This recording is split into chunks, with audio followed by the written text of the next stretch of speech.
যদি তুমি জীবনে বরকত পেতে চাও, সম্মান পেতে চাও, হৃদয়ের প্রশান্তি পেতে চাও, জেনা ব্যভিচার যেটা প্রেম দিয়ে শুরু হয়, জেনা ব্যভিচার যেটা প্রেম দিয়ে শুরু হয়, নজরকে হেফাজত না করার কারণে, চক্ষুকে নিম্নগামী না করার কারণে, চোখ দিয়ে যেটা শুরু হয় এটা তোমার শান্তি নষ্ট করবে, এটা তোমার রিজিক নষ্ট করবে, এটা তোমার এই শিথিলতা, হৃদয়ের সুকুন, প্রশান্তি, নীরবতা, এটাকে বলে কি, স্থায়িত্বটা নষ্ট করবে, স্থিরতা নষ্ট করবে এটা।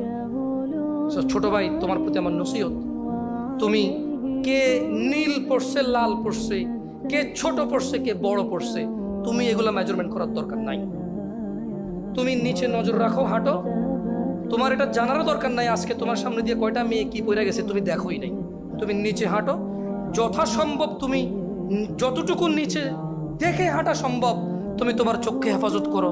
লজ্জাস্থান হেফাজত হবে, লজ্জাস্থান হেফাজত হলে তোমার হৃদয়ের প্রশান্তি নষ্ট হবে না ইনশাআল্লাহ। রিজিকের দরজা খুলবেই খুলবে।